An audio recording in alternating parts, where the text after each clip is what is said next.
Maaari rin po bang magamot ng Ionic ang taong mayroong breast cancer? Salamat po.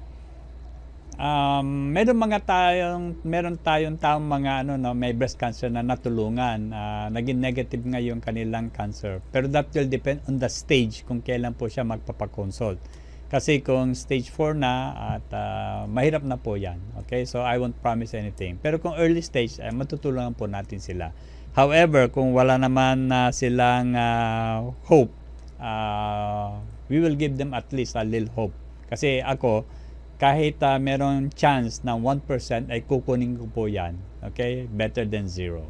So, try nyo po. Wala namang mawawala sa inyo.